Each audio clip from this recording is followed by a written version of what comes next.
Gostaria de convidar você a abrir a sua Bíblia no livro de Ezequiel.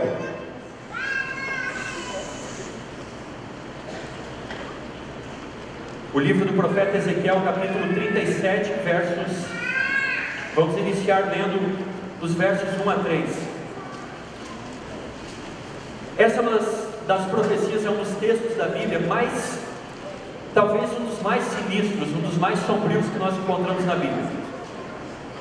Ezequiel aqui, ele tem uma visão que é uma visão não muito agradável, e nós vamos ver que visão é essa, de que forma essa visão pode falar para nós, que mensagem ela tem para nós nessa manhã, que mensagem ela tem para nós hoje. Ezequiel capítulo 37, os versículos 1 a 3, primeiro nós vamos ler. Nós encontramos o seguinte: veio sobre mim a mão do Senhor, Ele me levou pelo Espírito do Senhor e me deixou no meio de um vale que estava cheio do quê? Cheio de ossos, e me fez andar ao redor deles. Eram muito numerosos na superfície do vale e estavam o quê? Sequíssimos. Então me perguntou: filho do homem, acaso poderão reviver esses ossos? Respondi: Senhor Deus, tu o sabes. Querido, eu não sei porquê, nós temos algumas coisas que nos causam repulsa, e ossos é uma delas. Eu não sei exatamente de que forma. Eu acredito que quando o pecado entrou no mundo, quando Deus teve que fazer uma modificação na criação, para que a gente vivesse nesse mundo de pecado, convivesse com a morte, Deus colocou alguns instintos, programou algumas coisas na nossa mente para preservar a nossa vida, por alguns anos, algumas décadas aqui, enquanto nós esperamos o nosso dia, enquanto nós esperamos a redenção de Jesus. E talvez lá na programação do nosso cérebro tem um programa lá que diz assim: quando nós vemos ossos, seja de animais, mas especialmente de seres humanos, eu não sei porque aquilo traz um mal-estar. Parece que acende uma luzinha vermelha lá, um circuito a disparar e diz assim: ó, sai daqui, foge, não fica aqui, perigo, aqui tem alguma coisa ruim.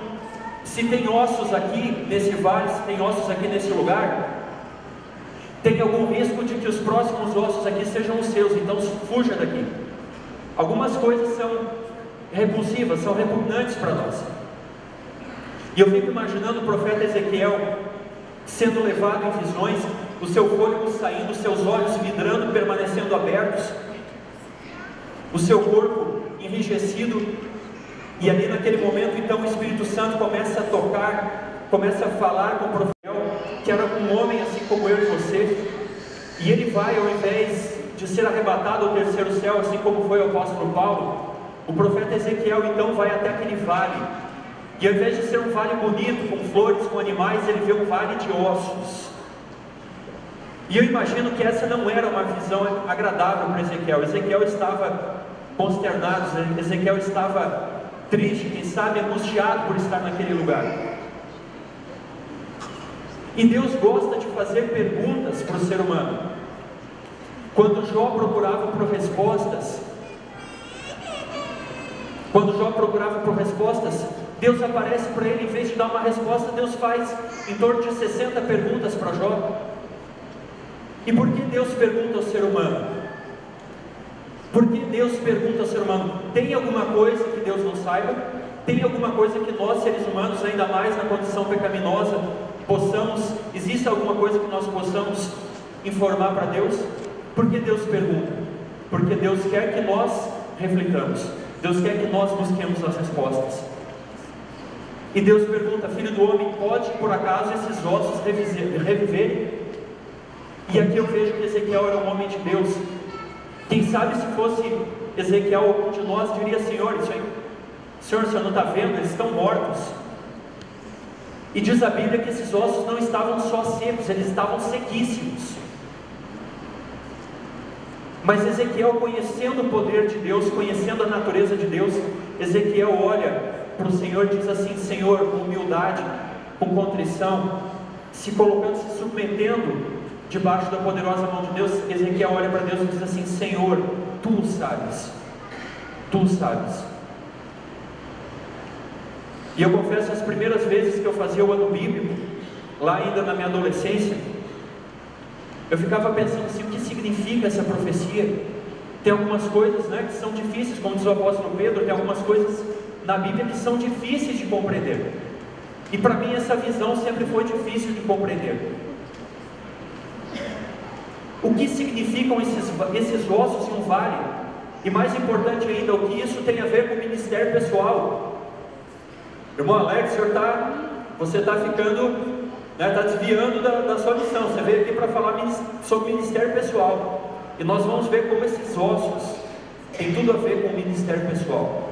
Como eles têm tudo a ver com a minha e a sua vida, e a minha e a sua missão nesse mundo, nessa terra, nessa igreja. O que significam esses ossos? Como nós vimos, eles estão sequíssimos. Esses ossos estavam secos. Agora, por que eles estavam secos? O que significa ossos secos? Quando nós olhamos, chegamos numa torre de alta tensão, em algum lugar, um prédio, uma repartição pública, geralmente tem uma casa, um quadro de luz, e nós vemos ali uma caveira, geralmente com dois ossos cruzados. O que significa isso? Qual é o significado disso? Morte, morte. Você pode, ali se você entrar, você pode encontrar algo que vai tirar a sua vida. Da mesma forma, nós podemos entender que esses versos que falam sobre essa visão de Ezequiel estão falando de morte. E eu quero convidar você a abrir a sua Bíblia na Epístola de Paulo aos Efésios, Efésios 2, versículos 1 e 2. Efésios 2, versículo 1 e 2. Nós encontramos o seguinte: todos acharam? Efésios 2, versículos 1 e 2. Ele vos deu vida, estando vós, qual é a palavra? Mortos no quê? Mortos nos vossos delitos e pecados. Verso 2: nos quais andastes outrora, segundo o curso deste mundo, segundo o príncipe da potestade do ar, e do espírito que agora atua nos filhos da desobediência. Querido, essa morte que Ezequiel estava vendo naquele vale, como nós estamos vendo um sonho, uma visão profética, é óbvio que aqueles ossos não simbolizavam apenas ossos no sentido de morte literal. Ali Deus estava querendo ensinar uma lição para Ezequiel, e quando Deus disse para escrever isso em um texto que fez parte da Bíblia, essa mensagem deveria chegar até nós. Esses ossos simbolizam morte espiritual, morte, sequidão espiritual. Ali a Bíblia diz que esses ossos estavam sequíssimos. Então essa morte espiritual é uma morte muito severa, uma morte, é uma condição de completa ausência do Espírito Santo. E como nós podemos ter essa certeza? Porque aqui, afinal de contas, Paulo está se referindo aos Efésios, está falando aqui de uma época em que nós não conhecíamos a verdade de Deus. E aí nós podemos pensar assim: não, irmão, mas hoje é diferente, hoje Jesus já me achou, eu já não estou mais morto nos meus delitos e nos meus pecados. Amém, que bom. Agora, será que é possível uma pessoa que já se batizou, uma pessoa que já foi ganha para Cristo, que já desceu as águas do batismo, será que essa pessoa, ela pode cair novamente em delitos, ela pode cair em morte espiritual, sim ou não? Será que pode? A Bíblia nos fala, nós não vamos ler o texto, mas na primeira epístola de Paulo aos Coríntios, capítulo 10, versículo 12, nós encontramos que é possível que nós caiamos mais uma vez. E Paulo exorta, ele diz assim: olha, quem pensa estar em pé, cuide para que não caia. É sinal de que é possível. É possível alguém que já esteve em pé, alguém que está em pé, cair. Quando nós lemos Apocalipse, capítulo 3, versículos 14 a 22, nós encontramos que a condição espiritual da igreja que aguardaria Jesus voltar seria uma condição preocupante. Apocalipse, capítulo 3, versículos 14 a 22.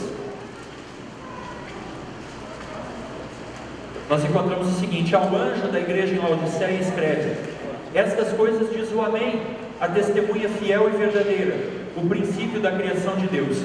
Conheço as tuas obras, que nem és frio nem quente. Quem dera fosses frio ou quente. Assim, porque és morno e nem és quente nem frio, estou a ponto de vomitar-te da minha boca, porque dizes: estou rico e abastado, e não preciso de coisa alguma, e nem sabes que tu és infeliz? Sim, miserável, pobre, cego e nu. Aconselho-te que de mim compres ouro refinado pelo fogo, para te enriqueceres, vestiduras brancas para te vestires, a fim de que não seja manifesta a vergonha da tua nudez, e colírio para os gírios dos teus olhos, a fim de que vejas. Eu repreendo e disciplino a quantos amo. Sê, pois, zeloso e arrepende-te. Eis que estou à porta e bato. Se alguém ouvir a minha voz e abrir a porta, entrarei em sua casa e cearei com ele e ele comigo. Ao vencedor dar-lhe-ei sentar-se comigo no meu trono, assim como também eu venci e me sentei com meu Pai no seu trono. Quem tem ouvidos, ouça o que o Espírito diz às igrejas. Meu irmão, essas palavras não são palavras agradáveis, e não é com grande prazer que nós lemos essas palavras, sabendo que elas se aplicam à nossa igreja dos nossos dias. Eu oro para que essas palavras elas não representem a minha condição espiritual nem a sua, mas a palavra profética diz que o povo de Deus, o remanescente de Deus, se encontraria numa situação em que pensaria estar bem, mas na verdade não está. O pastor Ayrton falou sobre isso na semana passada. Ele disse que dentro da igreja, citou um texto de Ellen White, da escritora norte-americana Ellen White, que dentro da igreja pode ser que existam pessoas sentadas no mesmo banco, e algumas pessoas estão preparadas e se preparando para a vinda de Cristo e outras não. Eu oro para que essa não seja a minha e a sua realidade, mas nós devemos estar atentos. E as palavras aqui de Ezequiel, elas dizem respeito a uma morte, uma sequidão espiritual. Se nós olharmos o versículo um pouco mais para frente, de Ezequiel, capítulo 37, no versículo 11, aqui Deus revela o que significa isso, esses ossos. Diz assim: então me disse, filho do homem, estes ossos são toda a casa de Israel. Eis que dizem: os nossos ossos se secaram, e pereceu a nossa esperança, estamos de todo exterminados. Aqui o profeta Ezequiel ele entendeu que esses ossos representavam a condição espiritual do Israel antigo. Eles estavam numa condição que consideravam ter sido abandonados por Deus. Mas quando nós olhamos para o Israel antigo, nós vemos que Deus deixou a história de Israel antigo como um exemplo, como uma advertência, uma admoestação ao Israel moderno. E essa história seria muito triste, seria uma história muito preocupante, e nós teríamos todo o direito de sairmos tristes nessa manhã daqui, se a história acabasse no versículo 3. Agora vem a boa parte, começa o momento da virada, começa o momento em que a situação muda de figura. E no versículo 4, nós encontramos o seguinte: disse-me ele, ou seja, o Senhor falando com o profeta Ezequiel: profetiza estes ossos e dize-lhes: ossos secos, ouvi a palavra do Senhor. Assim diz o Senhor Deus a esses ossos: eis que farei entrar o Espírito em vós, e vivereis. Porém tendões sobre vós, farei crescer carne sobre vós estenderei pele, e porei em vós o Espírito, e vivereis. E sabereis que eu sou o Senhor. Então, falando agora o profeta Ezequiel: então profetizei segundo me for ordenado. Enquanto eu profetizava, houve um ruído, um barulho de ossos que batiam contra ossos, e se ajuntavam, cada osso ao seu osso. Querido, eu acho difícil nós termos um filme de terror pior do que esse, né? Você imagina Ezequiel naquela situação, naquele vale de ossos, e aí de repente ele começou a profetizar, e ele ouviu um barulho de um vento, e alguma coisa começou a acontecer, e aqueles ossos começaram a fazer barulho, e um osso veio correndo pela terra, e se juntou no outro osso certinho ali, e assim foi indo, e aqueles milhares de ossos começaram a se mexer. Rapaz, eu não sei você, mas eu ia sair correndo. Ezequiel foi muito corajoso, e aqui a Bíblia diz no verso 7, que cada osso se juntava ao seu osso, cada osso começou a ir para os seus lugares, e agora, se podia a coisa ficar pior, ela ainda consegue ficar pior, porque olha no versículo 8, nós encontramos o seguinte: olhei, e eis que havia tendões sobre eles, e cresceram as carnes. Você já imaginou uma situação dessa? Os ossos se juntando e crescendo carnes? E se estendeu a pele sobre eles, mas não havia neles o quê? O Espírito. Nós vamos parar aqui mais um ou dois minutinhos para nós meditarmos nessa segunda parte da visão. Ezequiel, ele profetiza duas vezes sobre esses ossos. A primeira vez que ele profetiza, esses ossos, eles se juntam, eles se colam um com o outro, e aí vem os tendões, vem a carne e vem a pele. O que significa isso? Querido, o grande divisor de águas aqui, o grande gatilho desses ossos começarem a se reunir e tomar forma, é a profecia. Deus disse para Ezequiel: profetiza sobre esses ossos, e veio a palavra profética sobre aqueles ossos. Então aqueles ossos se juntaram,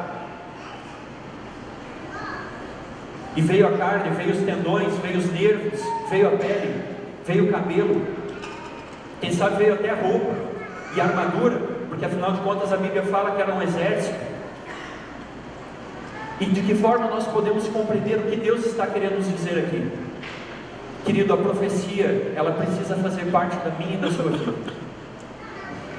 De que forma, irmão? O que o Senhor, que você está querendo dizer com isso? Nós precisamos nos voltar para a Bíblia, nós precisamos olhar para o momento, discernir o momento profético no qual nós nos encontramos. A Bíblia diz que não havendo profecia, o povo se corrompe.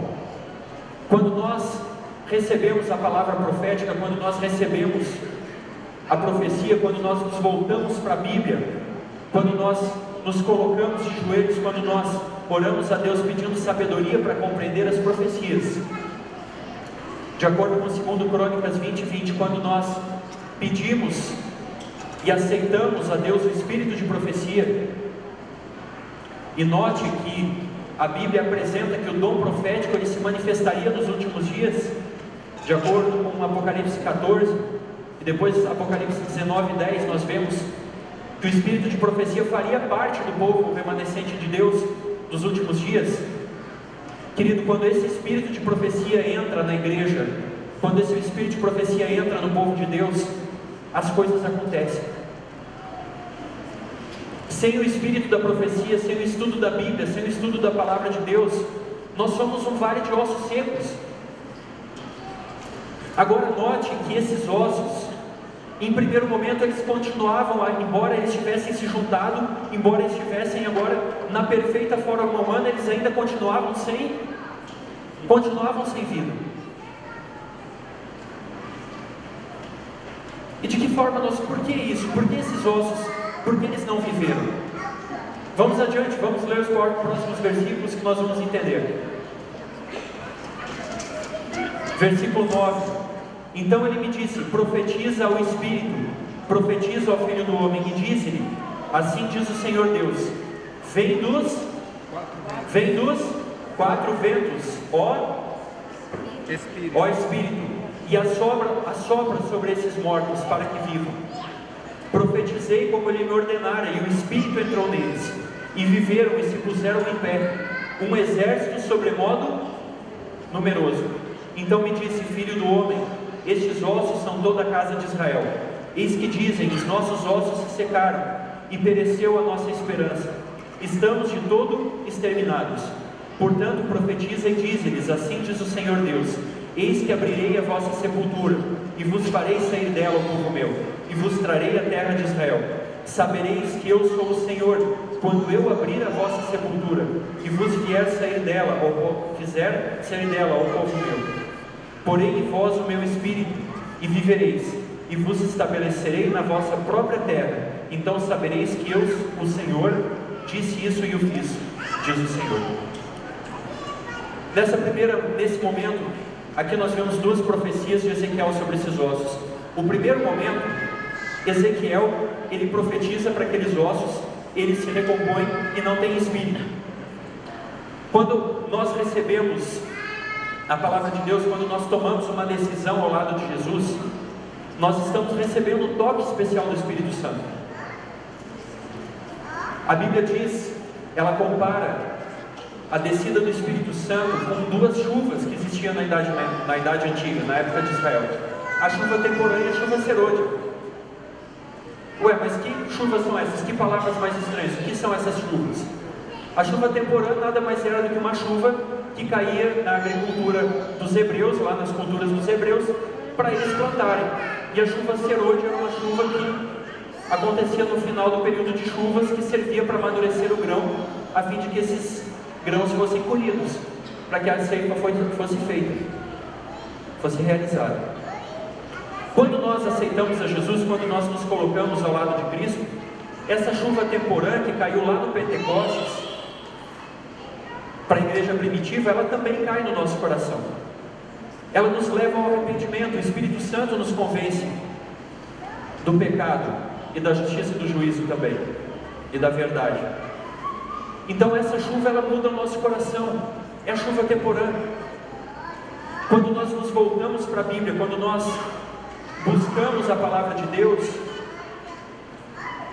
nós começamos a descobrir algumas verdades, alguns princípios que precisam entrar na nossa vida.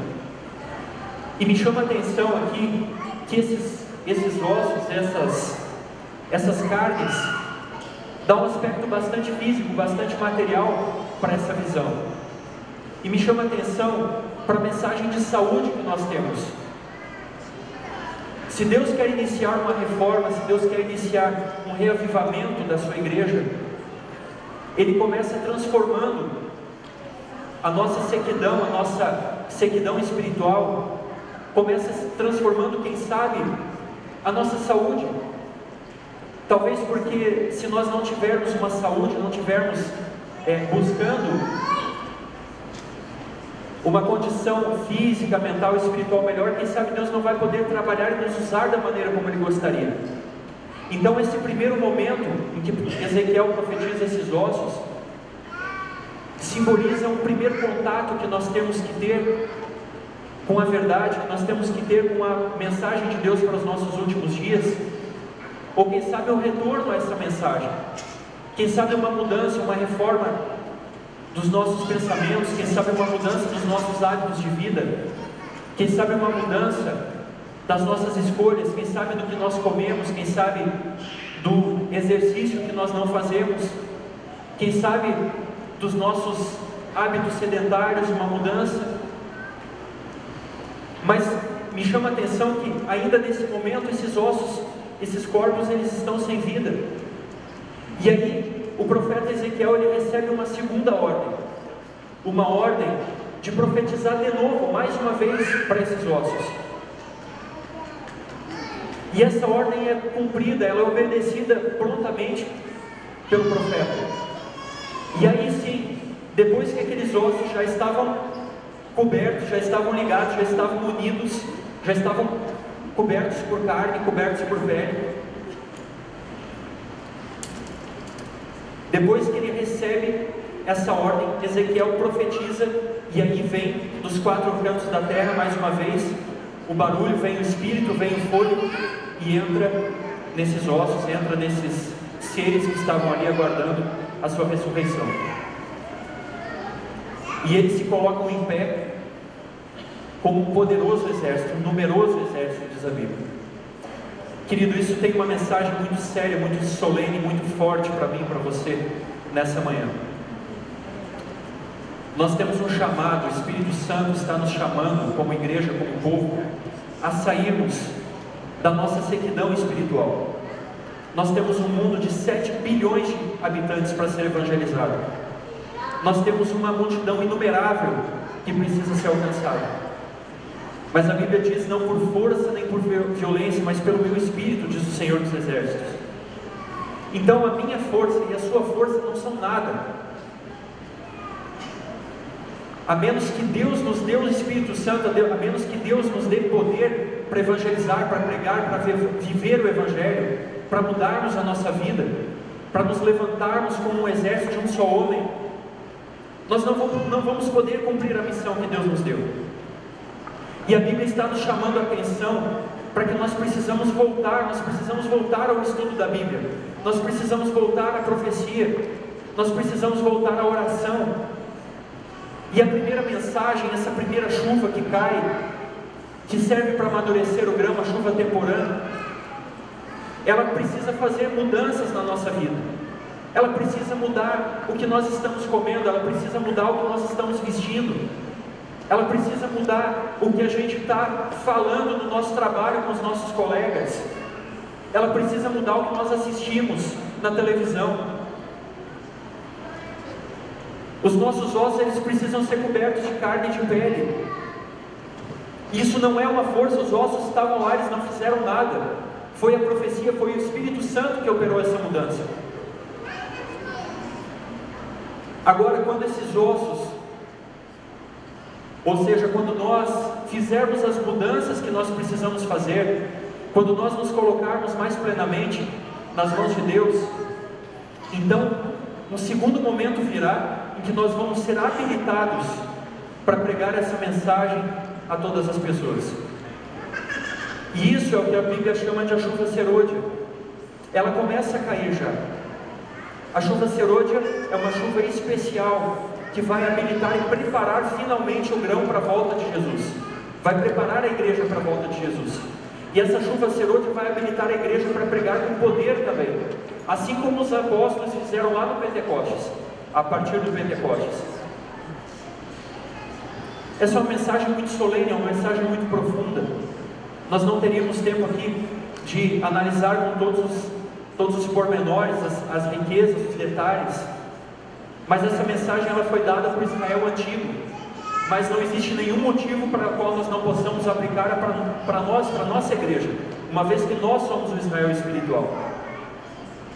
Deus deseja realizar uma obra. E um exército, para que serve um exército? Esse exército se levantou para fazer o quê? Diz a Bíblia aqui que esse exército se levantou para entrar em Jerusalém. Esse exército, Deus tem um exército, o povo de Deus é um exército hoje. E Ele está chamando a mim e a você nos nossos dias, para que nós nos levantemos. E qual é o objetivo de um exército? Um exército é composto por soldados. E o que faz um soldado? Ele luta. Um soldado luta. Ele luta as batalhas do seu Senhor. Ele luta as batalhas do seu general. E um soldado, diz a Bíblia, o apóstolo Paulo gostava muito de usar a analogia da comparação da vida espiritual com a vida de um soldado. O soldado não cuida dos interesses dessa terra. Ele não cuida, ele não se entretém, ele não se desvia para os interesses dessa terra, a fim de agradar aquele que o alistou. Deus quer nos ressuscitar a nossa vida espiritual para que nós sejamos soldados, para que nós nos coloquemos diante de Deus, diante de Jesus, para cumprirmos a missão, para levarmos essa mensagem, pregarmos esse evangelho até a última casa. Nós temos um sonho. Nós nos reunimos há cerca de uns 2 meses atrás com a equipe missionária, aqui com a liderança dos departamentos missionários. Nós temos um sonho. Nós gostaríamos de continuar o trabalho que nós iniciamos na Vila Planalto. Aqui, Igreja da Asa Norte, nós estamos falando de Igreja da Asa Norte. Mas nós também gostaríamos de fundar uma igreja, nós gostaríamos de fundar um grupo lá no Lago Norte também. Deus está nos fazendo um chamado. Nós precisamos de preparação, nós precisamos buscar conhecimento, desenvolver as nossas habilidades, colocar em uso os nossos talentos. Esses talentos, essas habilidades colocadas em uso podem representar a diferença entre a salvação e a perdição para uma pessoa. Você já pensou nisso? Que o seu talento, você tem um dom, cada um de nós tem um dom. A Bíblia diz na parábola dos talentos que o que recebeu menos recebeu um talento. Cada um de nós tem um talento. Se esses talentos forem consagrados a Deus, esses talentos podem ser usados para tirar alguém do caminho da perdição. Um exército ele é composto de soldados. Um soldado ele vive para lutar. Ele vive para agradar o seu general, agradar aquele que alistou ele. Finalmente eu gostaria de concluir a mensagem dessa manhã lendo umas poucas linhas aqui que nós tiramos de alguns textos de Ellen White. Ellen White, para quem não conhece, é uma escritora norte-americana, foi uma das pioneiras e fundadoras da Igreja Adventista do Sétimo Dia no século XIX, e ela escreveu muitas coisas a respeito da Bíblia, a respeito da vida espiritual. E eu gostaria de compartilhar, já para encerrar, para concluir a nossa mensagem dessa manhã, alguns textos que dizem respeito a esse momento, a esse ponto que nós estamos vivendo. Como o orvalho e a chuva são dados primeiro para fazer com que a semente germine, e então para amadurecer a colheita, assim é dado o Espírito Santo para levar avante, de um estágio para o outro, o processo de crescimento espiritual. O amadurecimento do grão representa a terminação do trabalho da graça de Deus na alma. Pelo poder do Espírito Santo, deve a imagem moral de Deus ser aperfeiçoada no caráter. Devemos ser completamente transformados à semelhança de Cristo.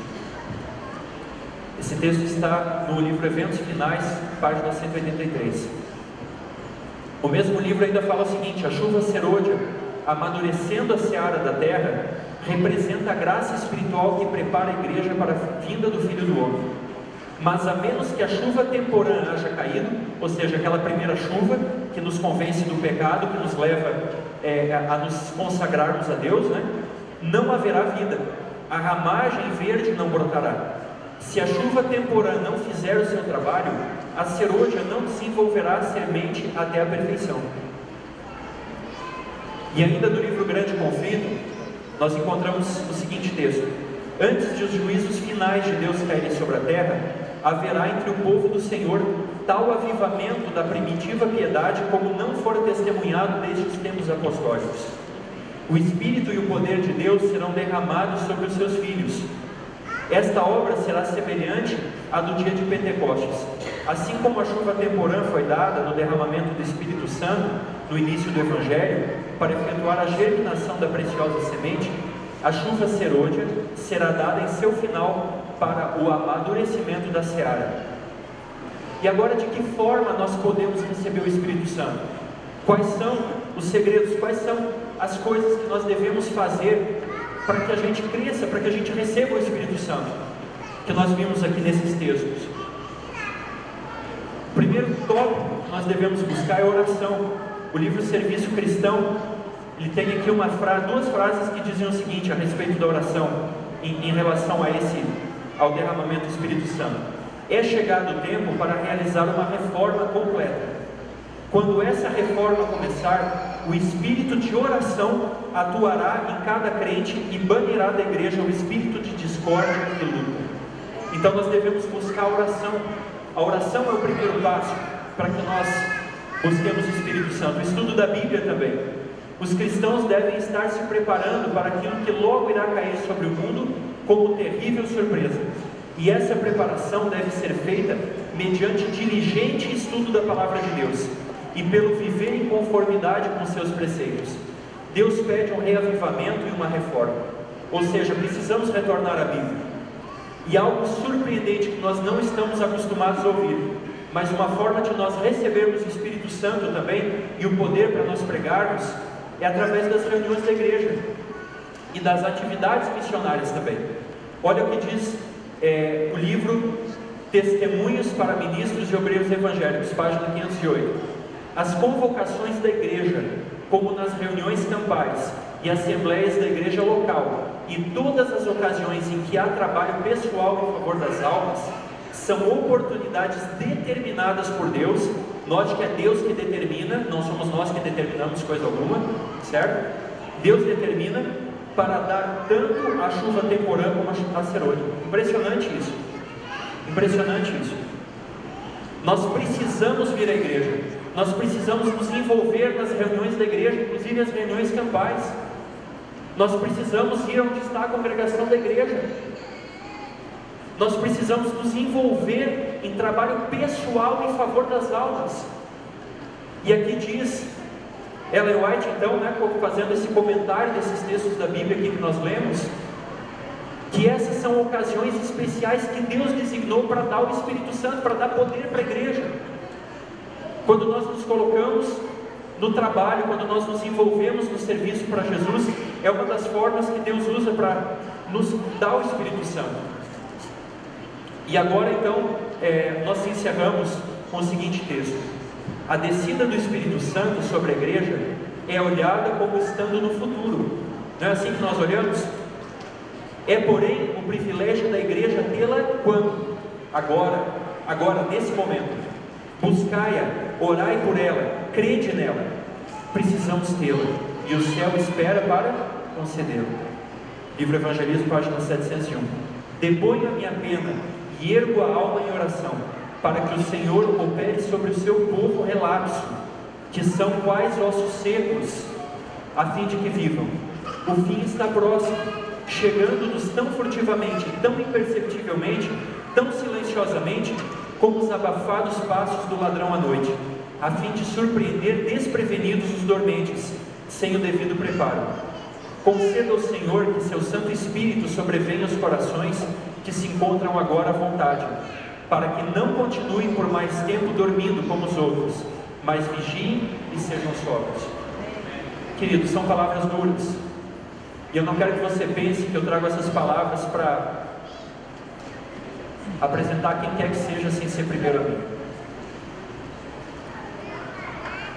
Às vezes nós somos levados a ouvir algumas mensagens que são incisivas, mas elas são necessárias. É melhor que a gente às vezes escute alguma coisa que nos incomoda, que nos tira do conforto, e a gente mude, a gente tem a oportunidade para mudar e ser salvo, do que a gente, quem sabe, não escutar e acabar indo pelo caminho largo. Nós temos uma mensagem, nós temos uma missão hoje, nós temos uma decisão a fazer. São palavras incisivas, palavras fortes, mas palavras de esperança, dizendo que ainda há tempo de nós tomarmos uma decisão, ainda dá tempo de nós mudarmos. E me impressionou o tempo que o Espírito Santo deve ser buscado, o tempo que ele vai ser dado para que nós tenhamos poder para cumprir a nossa missão. O tempo é agora, esse é o momento.